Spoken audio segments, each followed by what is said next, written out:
Kanpur test বাঁচাতে পারল না বাংলা, টাইগারদের হোয়াইট ওয়াশ করলো ইন্ডিয়া।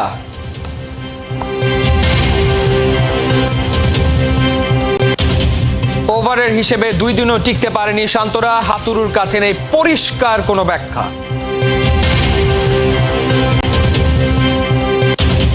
টি-20 সিরিজে ঘুরে দাঁড়ানোর প্রত্যাশা, তানজিম সাকিব দিয়ে গেলেন ভালো খেলার বার্তা।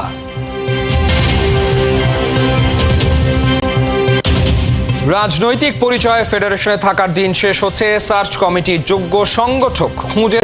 ভারতের কাছে অসহায় আত্মসমর্পণের মাসুল গুনল টাইগাররা।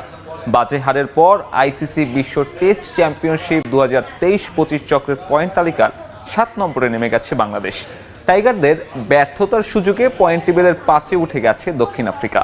কানপুরের ব্যর্থতায় আবারও স্পষ্ট হয়ে উঠেছে টেস্ট ক্রিকেটে বাংলাদেশের ধারাবাহিকতা ধরে রাখার না পারার বিষয়টি। রাওয়ালপিন্ডি থেকে কানপুর গেল 3 সেপ্টেম্বর এভাবেই পাকিস্তানের মাটিতে ঐতিহাসিক টেস্ট সিরিজ জয় করে ট্রফি উঁচিয়ে ধরেছিল বাংলাদেশ। অক্টোবরের শুরুতে এসেই বদলে গেল দৃশ্যপট। রাওয়ালপিন্ডির অর্জন ভারতের গর্জনে রূপ নিল হতাশায়। এটাই যেন প্রকৃত বাংলাদেশের টেস্ট ক্রিকেটের চিত্র। রাওয়ালপিন্ডি দুহাত ভরে দিয়েছিল টাইগারদের। শান্ত লিটনের 7ম উইকেট জুটিতে বিশ্ব রেকর্ড, মুশফিকের সেঞ্চুরি, সাকিবের মাইল ফলক। আরও কত প্রাপ্তি জমা পড়েছিল পাকিস্তানের বিপক্ষে 2 ম্যাচের টেস্ট সিরিজে। টেস্ট স্ট্যাটাস প্রাপ্তির 24 বছরে যা পারেনি টাইগাররা, সেই অনন্য অর্জন ধরা দিয়েছিল আগস্ট সেপ্টেম্বরে। Series victory away from home. পর বাংলাদেশ থেকে শুরু করে বিশ্ব গণমাধ্যম প্রতিটি জায়গাতেই ছিল টাইগার বন্দনা। এমনকি ভারতের কিংবদন্তি ক্রিকেটার সুনীল গাভাস্কার থেকে শুরু করে দীনেশ কার্তিক সিরিজ শুরুর আগে ভারতকে সতর্ক করেছিলেন বদলে যাওয়া বাংলাদেশ সম্পর্কে। রাওয়ালপিন্ডিতে পাকিস্তানকে হারিয়ে বিশ্ব টেস্ট চ্যাম্পিয়নশিপের 4-এ ওঠা শান্তরা স্বপ্নও দেখেছিল ফাইনাল খেলার।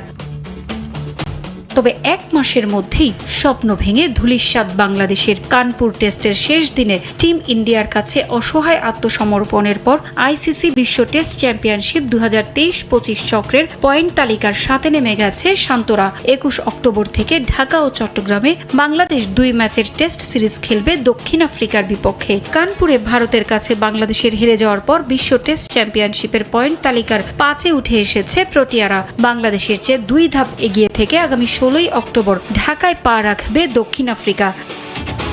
7-এ নেমে যাওয়া বাংলাদেশের সাথে দক্ষিণ আফ্রিকার বিপক্ষে। শেষ দুটি নভেম্বর-ডিসেম্বরে ওয়েস্ট ইন্ডিজ সফরে। ওভার রেটের কারণে শান্তদের 3 পয়েন্ট কেটে নেয় আইসিসি। তাই 36 পয়েন্ট হওয়ার কথা থাকলেও বর্তমানে বাংলাদেশের পয়েন্ট 33। দক্ষিণ আফ্রিকা ওয়েস্ট ইন্ডিজের বিপক্ষে আর 4 টেস্টে জয়ের অসম্ভব কাজটা করতে পারলে টাইগারদের পয়েন্ট হবে 81। পয়েন্টে শতকরা হার হবে 56.25। তবে সেটা যে কতটা কঠিন তা ভালোই জানা আছে সমর্থকদের। মাত্র আগে যারা টাইগারদের প্রশংসায় ছিলেন পঞ্চমুখ, তারাই এখন সমালোচনায় মুখর। সাদা পোশাকে এখনো শেখার শেষই যে করতে পারেনি টাইগাররা। তবে শত হতাশার মাঝেও আছে সুখের খবর। প্রথম চক্রে কোনো জয় না পাওয়া বাংলাদেশ দ্বিতীয় চক্রে মাত্র জয় পেয়েছিল 1 টেস্টে। তবে এবার বাংলাদেশের জয় এখন পর্যন্ত 3 টেস্টে। পারভিন আক্তার। কানপুর টেস্ট বাঁচাতে পারল না বাংলাদেশ, ভারতের কাছে 7 উইকেটে হেরে হোয়াইট ওয়াশ হয়েছে টাইগাররা। গ্রিন পার্কের শেষ দিন প্রথম সেশনে 146 রানে অল আউট হয় বাংলাদেশ। 95 রানের টার্গেট জয়সওয়ালের 50-তে মাত্র 18 ওভারেই ছুঁয়ে ফেলে রোহিতরা। বিস্তারিত পার্থবণিকের। বহুল প্রচলিত একটা প্রবাদ আছে যে নিজের সাহায্য করে না, ভাগ্য তার সঙ্গ দেয় না। কানপুর টেস্টে শান্তরা সেটাই প্রমাণ করলেন। 2.5 দিনের খেলা বৃষ্টিতে নষ্ট হবার পরেও ম্যাচ হারলেন অবিশ্বাস্যভাবে। আর অন্যদিকে মাত্র 6 সেশনে টেস্ট জিতে ভারতীয় শিবিরে স্বস্তির হাসি। অথচ বাংলাদেশের সামনে ছিল সহজ হিসাব, 8 উইকেট নিয়ে কোনো রকমের দিনটা পার করা। কিন্তু শুরুতেই হতাশ করেন মমিনুল। আগের ইনিংসের সেঞ্চুরিয়ান এবার 2 রানে আউট। বরাবরের মতো ক্রাইসিস ম্যানেজমেন্টে ব্যর্থ ছিলেন শান্ত। 37 বল খেলার পরেও জাদেজার বলে 19 রানে হন ডিরেক্ট বোল্ড। আসা যাওয়ার মাঝে কিছুটা ব্যতিক্রম ছিলেন সাদমান। জাদেজার বলে লং অন দিয়ে সিঙ্গলস বের করে তুলে নেন নিজের 4র্থ টেস্ট 50। তবে কে জানতো এই 50-তেই সাদমান শেষ করবেন তার দায়িত্ব। পরের ওভারেই আকাশদীপের বলে আউট টাইগার ওপেনার। উইকেটে ম্যাচ জিতে সিরিজ ঘরে তোলে 2-0 ব্যবধানে। অন্যদিকে পাকিস্তান সিরিজের পর বদলে যাওয়া বাংলাদেশ নিয়ে যে আশার সঞ্চার হয়েছিল তা মুখ থুবড়ে পড়ে 1 মাসের কম সময়ে।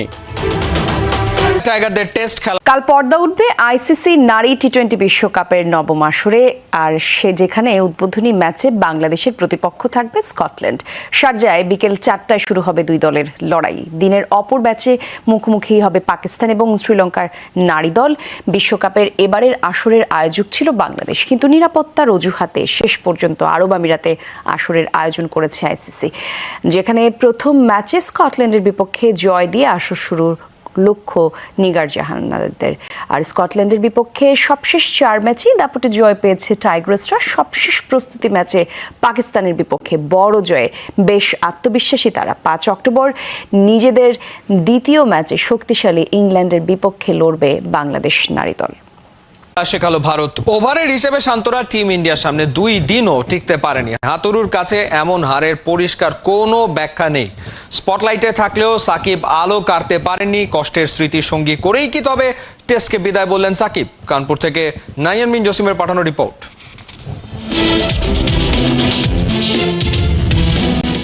নিজের শেষটায় শূন্য দিয়েই নিজের শূন্যতার গল্পটা লিখে গেলেন সাকিব আল হাসান। টেস্ট ক্যারিয়ারের শেষ ইনিংসে 0 রান।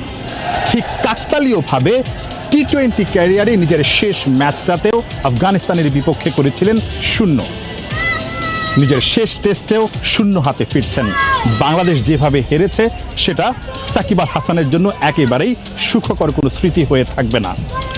সাকিবকে বিদায় বেলায় সংবর্ধনা বা সম্মাননা জানিয়েছে বাংলাদেশ থেকে আসা সাংবাদিকরা। তাদের সেই শেষ সুযোগটা হয়তো বা হবে না দেশের মাটিতে সাকিব আল হাসানকে বিদায় জানানোর, যেমনটা কোটি ভক্তের সাকিবকে এই বিদায় সংবর্ধনা জানানোর সুযোগ না। সাকিব ভারতের সাথে 3 ম্যাচে টি-20-র জন্য দেশ ছাড়ার আগে মিরপুরের হোম অফ ক্রিকেটে এমন মন্তব্য করেছেন সাকিব। এছাড়া এদিন দলের সাথে ভারতের বিমান ধরেছেন পুনর্বাসন প্রক্রিয়ায় থাকা আর এক পেসার ইবাদত হোসেনও। বিস্তারিত রেদওয়ান শাওনের রিপোর্টে।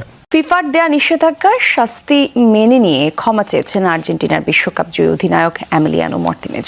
আপত্তিকর আচরণ এবং ফিফার ফেয়ার প্লে নীতির ভাঙার কারণে মার্টিনেজকে 2 ম্যাচের জন্য নিষিদ্ধ করেছে ফিফার শৃঙ্খলা বিষয়ক কমিটি। ম্যাচে না থাকতে পারলেও দূর থেকেই দলকে সমর্থন দিয়ে যাবেন বিশ্বকাপ জয়ী এই গোলরক্ষক।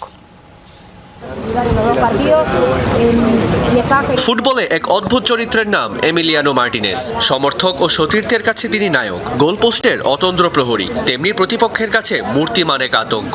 মাঠের পারফরমেন্সে মার্টিনেজ যেমন প্রশংসায় ভাসেন, তেমনি আবার অশোভন সব আচরণের জন্য ভাসেন সমালোচনায়। বিতর্ক যেন নিত্যদিনের সঙ্গী আর্জেন্টাইন গোলরক্ষক এমিলিয়ানো মার্টিনেজের। গত সেপ্টেম্বরে চিলির বিপক্ষে জয়ের পর কোপার রেপ্লিকা ট্রফি নিয়ে অশালীনভাবে উদযাপনের অঙ্গভঙ্গি করেন মার্টিনেজ।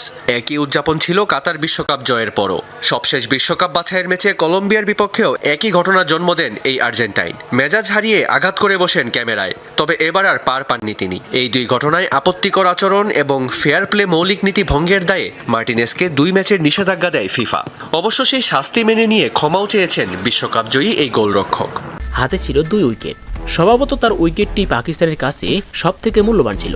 সেই পরিস্থিতিতে ফরিদের ঢিলেগতি বাউন্সারে হুক মারতে যান আসিফ, কিন্তু তা নিয়ন্ত্রণ করতে পারেননি। ব্যাটের উপরের অংশে লেগে বল শর্ট ফাইন লেগের দিকে চলে যায়। পিছনের দিকে দৌড়ে করিম জানাত ক্যাচ নেন। আসিফ আউট হওয়ার পরেই উচ্ছ্বাসে ফেটে পড়েন ফরিদ সহ আফগানিস্তানের খেলোয়াড়রা। আসিফের সামনে গিয়ে উচ্ছ্বাস প্রকাশ করেন ফরিদ। তাতেই মেজাজ হারান আসিফ। ফরিদকে ধাক্কা মেরে দেন, ছেড়ে দেননি আফগান পেসারও। আসিফকে অনুসরণ করতে থাকেন, সম্ভবত কিছু বলতেও থাকেন। তারপরই পিছন ঘুরে ব্যাট উঁচিয়ে ফরিদকে মারতে যান পাকিস্তানের খেলোয়াড় আসিফ। সেই উত্তপ্ত পরিস্থিতি নিয়ন্ত্রণে আনতে চলে আসেন আম্পায়ার এবং আফগানিস্তানের খেলোয়াড়রা। ফরিদ এবং